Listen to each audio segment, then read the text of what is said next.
saw the one-day series against India Prime Minister. What did you think? Bloody cracker. What a cracker. Those Indians came down here thinking they were going to give us a towel up. Yep. And 4-zip. Yeah. Baby. Brilliant, eh? Yeah, no, very good. Well, four plus a half or whatever they got, but that'll do. Yeah. But yeah, a good result. You play cricket at school level, or? No, but my only claim to fame, I've never played cricket. Played a bit of golf, played quite a lot of squash, played a bit of rugby.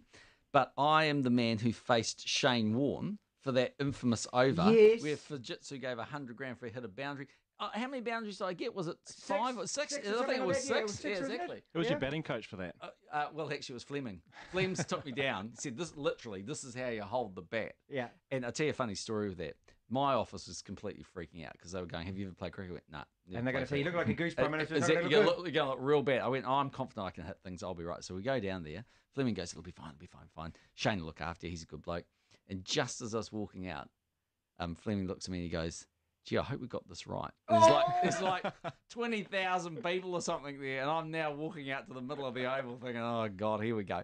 But anyway, as we know, I was just truly brilliant and smacked it out of the park. Brilliant, but yeah. Clearly, Brett Lee did not take the similar approach when Piers Morgan was up against him. What was that all about? Well, what was that? Look, but the thing is with Morgan, is he made the fatal mistake, I thought, of saying that he was a batsman. If you're facing a guy that can bowl like that, and also you don't run away.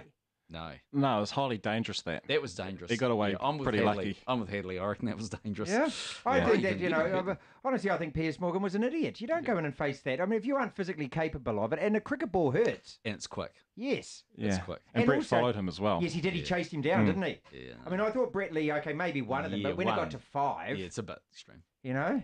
The man needs ribs to do a show, you know? Oh, that's, partly, yeah. I mean, a cricket ball hurts when it gets you up and under, doesn't it? Yeah. It can bring you to tears. Again. What's it like, though? Taylor's been playing well, batting brilliantly. Not bad, is he, Roscoe? Well, it just helps. You got Kane Williamson and Ross Taylor. It just sets everything up. Yeah. So, superb.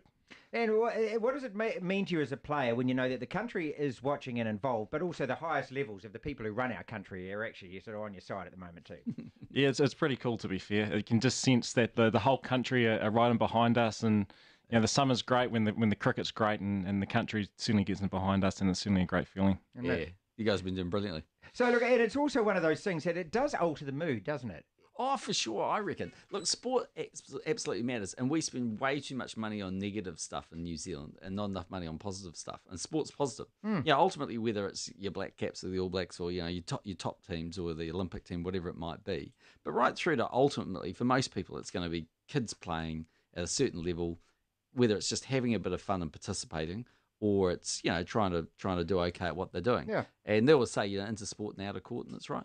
Yeah, well, even Lydia Ko, I just feel so good about myself when she does well. Yeah, and you were down there, didn't you, for the last round? Yeah, she is very cool, that girl. She was quite a funny story, actually, because I played once with her when she was 14 years of age, and we played down at the Hills, or it was at Jack's Point, actually, but it was for the PGA that year. And unbelievable. So she shot a 6 under. What? Like the first hole, we teed off because it was teed off at the sort of Ambrose. If you know Jack's Point at all, it's the 7th is a very beautiful hole, and it's a par 3, and it looks out over the Lake Wakatipu. Yep. So she picks up a 9-iron for this thing. Must have been 100 and something, I don't know, 110. I picked up a wedge, slightly downhill, maybe 115. So like the wedge. So she picks up this 9-iron. She hits the thing, hits the green. It just rolls off the back. So I said to her, "You sure it's a 9-iron? Wouldn't it be like a wedge for me?" She goes, "Oh yeah, no, it could be a wedge for you."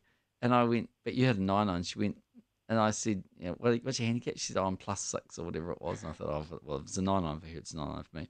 So I pick up my 9-iron, hit the thing, did exactly the same thing, hit it over the back. So we go to get in the cart to go down, and I said, "Do you want to drive?" She goes, "I'm 14. I went, "Oh, okay." So I get in the cart. As we're going down, I go, "Do you reckon it's all right back there?" She goes, "Oh, hell no, it's awful. There's tussock. We'll never get out of here." I was a 5. She virtually chipped in and sunk 6 booties in a row after that. Wow. Unbelievable. I got one more question quickly, though, before you go. We've only got a few seconds. Did you let Obama win? Well, we were on the same team, but I will say this. He played out of his skin. He plays off 18. He shot a 40 in the front 9. 40. He played really, really, really well. Well, yeah, you give him 14-foot gimmies. No, no, we weren't giving it. I would have given him anything. We're on the same team. No, but it was up against my son, who was about as generous as nothing. So, no. So the long and short of it was, he played. Their team was Marvin. This guy Marvin. So As it turns out, old Marvin plays off an 8. So he had to give us a few strokes. So they were in a lot of trouble by the time they got to the second 9. But Obama he was great fun to play. I mean, I know you sort of think, President of the United States and there's 75 Secret Service people and a whole bunch of other things going on. But once all that disappears pretty quickly, he was ribbing Max the whole way around. He's a bloke playing golf. Oh, he was a bloke playing golf. And we had a lot of fun. And I was a good luck charm for him.